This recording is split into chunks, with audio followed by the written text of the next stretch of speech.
Hello and welcome take गुरु के एक brand new episode में आपका स्वागत है। और आज का टेक गुरु बहुत खास रहने वाला है। खास इसलिए नहीं कि हम कुछ नए गैजेट्स दिखाएंगे, भाई वो तो दिखाएंगे ही, बट इनफैक्ट आज का जो टेक गुरु है वो हम लेकर आए हैं मुंबई से नहीं, दिल्ली से नहीं, इनफैक्ट इंडिया से भी नहीं, ना अपने स्टूडियो से। हम लेकर आए हैं टेक गुरु गुड ओल्ड लंदन से।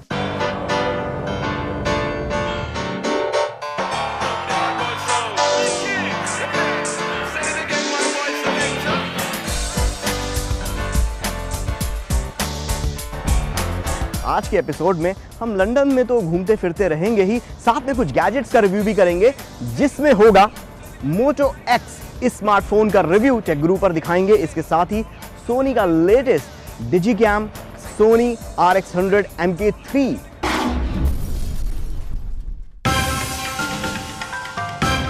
मार्केट लीडर सैमसंग ने भारतीय बाजार में गैलेक्सी नोट 4 स्मार्टफोन लॉन्च कर दिया है। इस फोन में नई तकनीक के साथ ही डिजाइन पर भी खास ध्यान दिया गया है। गोरिल्ला ग्लास से लैस इस स्मार्टफोन में आपको HD एमुलेट क्वालिटी का 5.7 इंच का स्क्रीन मिलेगा। साथ ही नोट 4 में 16 मेगापिक्सल रियर फेसिंग कैमरा और 3.7 मेगापिक्सल का फ्रंट फेसिंग कैमरा दिया गया है। इसके अलावा मल्टीटास्किंग स्क्रीन का भी नया फीचर नोट 4 में ऐड किया गया है। इस स्मार्टफोन की कीमत 61,500 रुपए है। सैमसंग ने गैलेक्सी नोट 4 के साथ गियर वॉच को भी शोकेस किया। इस गियर वॉच की कीमत 28,900 रुपए है। गियर वॉच के जरिए फोन कॉल्स जैसे नोटिफिकेशन भी आप मॉनिटर कर पाएंगे। सैमसंग को उम्मीद है कि फेस्टिव सीजन में गैलेक्सी नोट 4 को अच्छा रिस्पांस मिलेगा।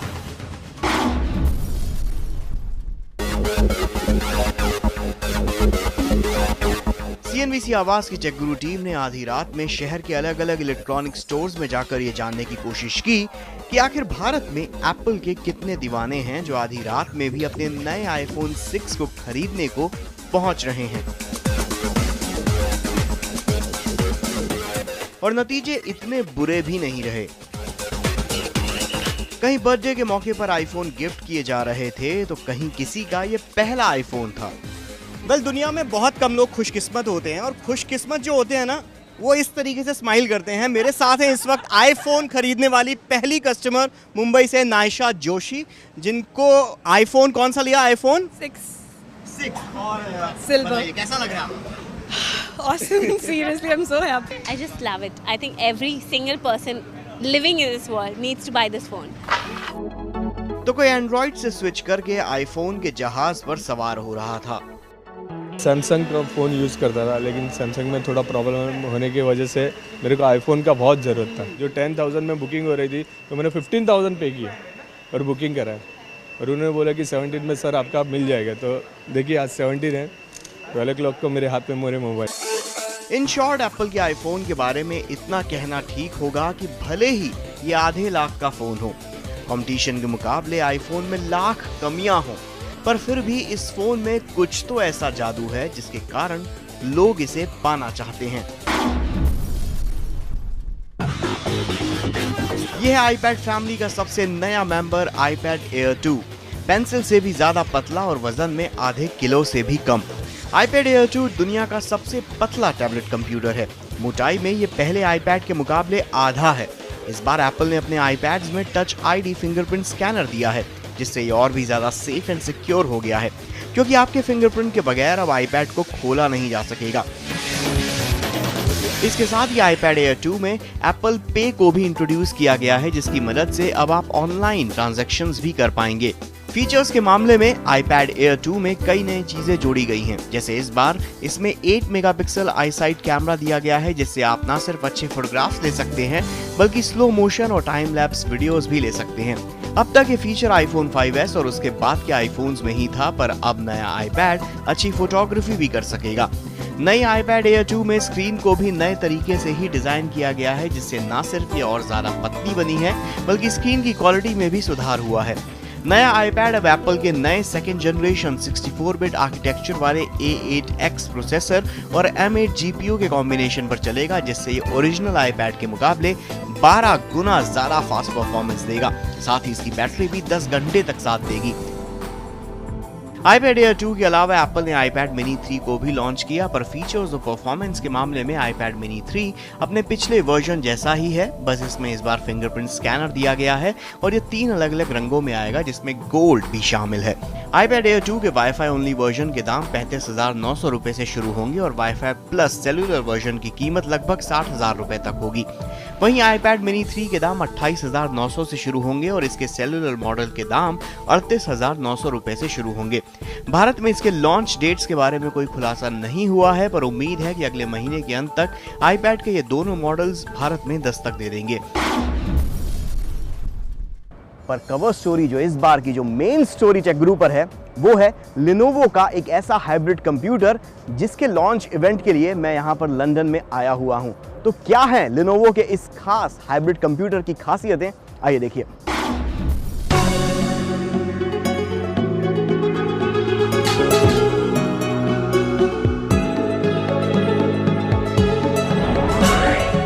दुनिया की नंबर 1 कंप्यूटर बनाने वाली कंपनी Lenovo ने लंदन में अपने ग्लोबल इवेंट में इस साल के अपने फ्लैगशिप कंप्यूटर को बाजार में उतार दिया। This is the world's thinnest and lightest 13-inch convertible notebook. ये है दुनिया का सबसे पतला computer Lenovo Yoga 3 Pro। Lenovo ने अपने इस हाइब्रिड कंप्यूटर को अपनी मशहूर योगा सीरीज के तहत लॉन्च किया है और इसके नाम में ही इसकी पूरी डिजाइन फिलॉसफी छुपी हुई है। ये कंप्यूटर बाबा रामदेव की तरह योगा करता है। Lenovo का ये 13.3 इंच की QHD स्क्रीन वाला ये लेटेस्ट कंप्यूटर लैपटॉप भी है और टच स्क्रीन टैबलेट भी, जिसे आप अलग अलग मोड्स में अपनी सहूलियत के हिसाब से इस्तेमाल कर सकते हैं। लुक एंड डिजाइन के मामले में Lenovo Yoga 3 Pro जरा हट के दिखता है। दुबला पतला होने के साथ साथ ये वजन में भी काफी हल्का है, मुश्किल से 1 किलो का, और स्लिम तो इतना कि आपका स्मार्टफोन भी इसके सामने मोटा ताजा नजर आएगा। इसकी स्लिमनेस को बरकरार रखने के लिए Lenovo ने इसके हिंजेस को जरा अलग तरह से डिजाइन किया है। वॉच बैंड डिजाइन वाले ये हिंजेस ना सिर्फ स्लिम फॉर्म फैक्टर बनाए रखने में मदद करते हैं, बल्कि फ्लेक्सिबिलिटी और ड्यूरेबिलिटी भी देते हैं। Yoga 3 Pro के ये वॉच बैंड हिंजेस 800 से ज्यादा पीसेस को मिलाकर बनाए गए हैं। Lenovo का ये कंप्यूटर दिखने में जितना नाजुक है, फीचर्स के मामले में उतना ही दमदार है। Windows 8.1 OS पर चलने वाला यह हाइब्रिड कंप्यूटर इंटेल के लेटेस्ट Core M70 प्रोसेसर पर चलता है। इंटेल के Core M प्रोसेसर्स खास तौर पर डिजाइन किए गए हैं Lenovo Yoga 3 Pro जैसे स्लिम ट्रिम डिवाइसेस को और ज्यादा पावरफुल बनाने के लिए। इंटेल के इन लेटेस्ट प्रोसेसर्स की खासियत ये है कि ये बहुत ज्यादा गर्म नहीं होते, जिससे प्रोसेसर की कूलिंग के लिए अलग से पंखा लगाने की जरूरत खत्म हो जाती है। अब अगर आपके कंप्यूटर में पंखे जैसा बड़ा सा हार्डवेयर कंपोनेंट आउट हो गया तो Yoga 3 Pro जैसा फॉर्म फैक्टर अचीव करना आसान हो जाता है। टेक्निकली Lenovo Yoga 3 Pro के अंदर मूवमेंट करने वाला कोई भी डिवाइस नहीं है। प्रोसेसर में फैन तो है ही नहीं, इसके अलावा हार्ड ड्राइव की जगह इसमें 512 GB की सॉलिड स्टेट ड्राइव दी गई है, जिसमें भी कोई भी ऐसा पार्ट नहीं होता जो मूवमेंट करे, जिससे Lenovo Yoga 3 Pro एक फास्ट और साइलेंट कंप्यूटर बन जाता है। ये ना सिर्फ तेजी से बूट होता है, बल्कि काम करते वक्त आवाज भी नहीं करता। तेज प्रोसेसिंग के लिए इसमें इंटेल का latest Core M70 processor 8 GB RAM के कॉम्बिनेशन के साथ दिया गया है। 9 घंटे की बैटरी लाइफ के साथ आने वाला यह हाइब्रिड कंप्यूटर एंटरटेनमेंट के लिए JBL ऑडियो के साथ आता है। इसके अलावा कनेक्टिविटी के लिए इसमें 2 USB 3.0 ports, all in one card reader port, mini HDMI port और Bluetooth 4.0 जैसे कनेक्टिविटी ऑप्शंस दिए गए हैं। टीम टेक गुरु को तो इस खूबसूरत गैजेट से खेलने का मौका मिल गया, पर भारत में इसके ऑफिशियल लॉन्च के लिए अभी शायद इंतजार करना पड़ेगा। ये प्रोडक्ट Yoga 3 Pro इंडिया में probably by the end of the year आ जाना चाहिए। IDC की पिछले क्वार्टर की रिपोर्ट के मुताबिक हाइब्रिड कंप्यूटर्स की सेल्स में बढ़त देखने को मिल रही है और Yoga 3 Pro के लॉन्च के बाद लगता है कि Lenovo इस बढ़त का फायदा उठाना चाह रहा है।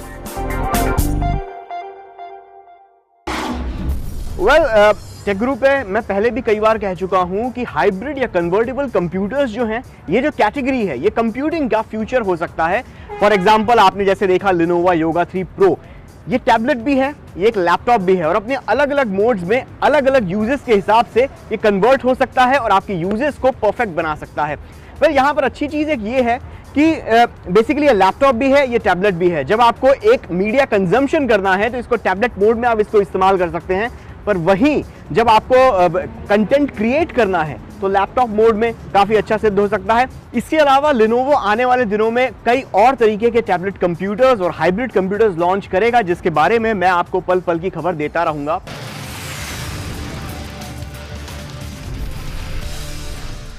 अब वक्त है टेक गुरु पर एक ऐसे गैजेट का रिव्यू करने का जो अगर आप मेरी तरह लंदन या कहीं भी अच्छी सीनिक जगह पर घूमने के लिए आए हैं तो आपके बहुत काम का साबित हो सकता है। मैं बात कर रहा हूं एक डिजी कैम की, और ये डिजी कैम भी कोई ऐसा वैसा डिजी कैम नहीं है, इसे जरा हट के है। क्योंकि अभी तक नॉर्मल अगर हम कैमरों की बात करते हैं तो दो तरीके कैटेगरी के कैमरे होते हैं।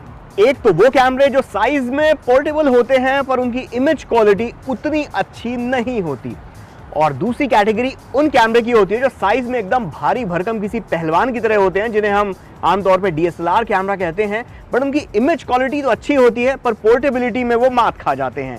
पर अब एक नई कैटेगरी के कैमरे आ रहे हैं जिनमें आता है सोनी का RX100। इसका MK3 वर्जन लॉन्च हुआ है, 3rd इंस्टॉलमेंट है इसका। कैसा है ये कैमरा, इसके बारे में जानते हैं, पर पहले इसके टेक्निकल स्पेसिफिकेशंस देख लीजिए, उसके बाद लंदन के इस शहर में इसका रिव्यू करना हम जारी रखेंगे। पहले इसके टेक्निकल स्पेसिफिकेशंस।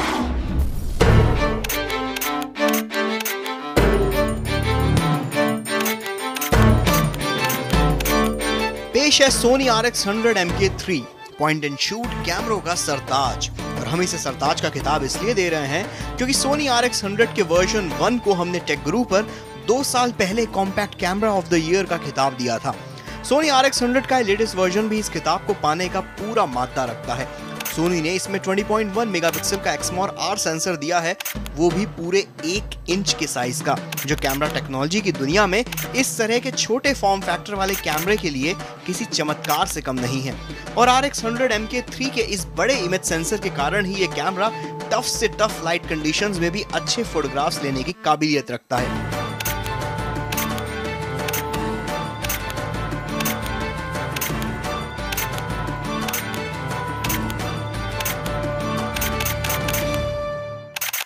इसके साथ ही f1.8 2.8 कार्ल ज़ाइस वेरियो सोनार टी लेंस दिया गया है।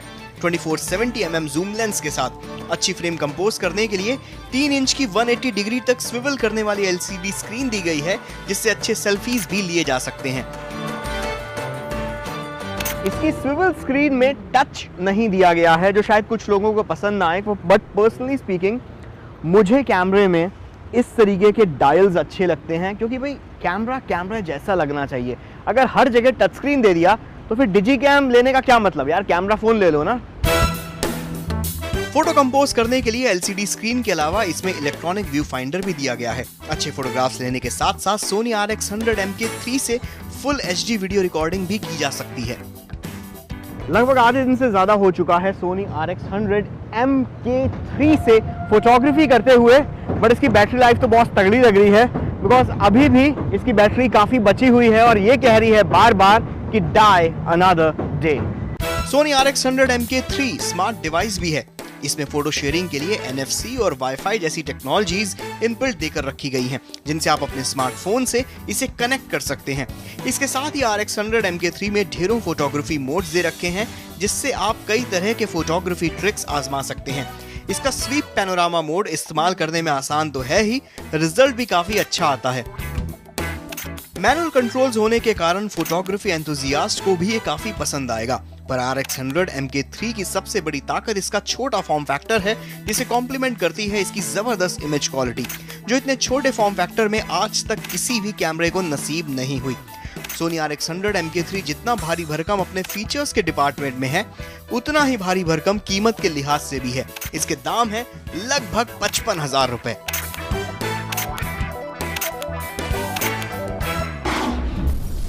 अगर आप किसी मिररलेस कैमरा या एक DSLR कैमरे से कंपेयर करने की कोशिश करें सोनी RX100 MK3 को, तो यहाँ पर जितनी फ्रीडम आपको किसी DSLR या एक मिररलेस कैमरे में मिलती है, उतनी फ्रीडम आपको इस कैमरे में नहीं मिलेगी। पर जैसी इमेज क्वालिटी आप किसी एक एंट्री DSLR कैमरे से पा सकते हैं, उसकी टक्कर की इमेज क्वालिटी आपको इस कैमरे से पक्के से मिलेगी। अब यहाँ पर बात यह है कि आखिर इतने कम छोटे फॉर्म फैक्टर में आप अच्छी इमेज क्वालिटी के लिए कितना पैसा खर्च कर सकते हैं। भाई अगर आपको RX100 खरीदना है MK3, तो इसके लिए 50,000 रुपए से ज़्यादा आपको पैसे भरने होंगे भैया, क्योंकि ये इतना महंगा कैमरा है। बट बात करें तो बेसिकली ये ऑल एंड ऑल उन लोगों के लिए डिज़ाइन किया गया है जो एक छोटे फॉर्म फैक्टर में, एक पोर्टेबल फॉर्म फैक्टर में ज़्यादा अच्छी इमेज क्वालिटी लेना चाहते हैं उन लोगों के लिए Sony RX100 एक परफेक्ट कैमरा है। अदरवाइज अगर आप इतने ज़्यादा पैसा खर्च नहीं करना चाहते तो भैया भारी भरकम पहलवान जैसा कैमरा लेना पड़ेगा। निकॉन या कैनन के किसी भी एंटी DSLR कैमरे को आप ले सकते हैं, वो ज़्यादा अच्छी बाय होगा। पर ऑल एंड ऑल एक अच्छा कैमरा है Sony RX100। दाम थोड़े ज़्यादा हैं पर इमेज क्वालिटी फिर चाहे वो लो लाइट में हो या ऐसी सनलाइट में हो, खैर सनलाइट तो नहीं, यहाँ पर रेनी सीजन हो रहा है। एनीवे टेक गुरु पर लेते हैं एक छोटा सा ब्रेक।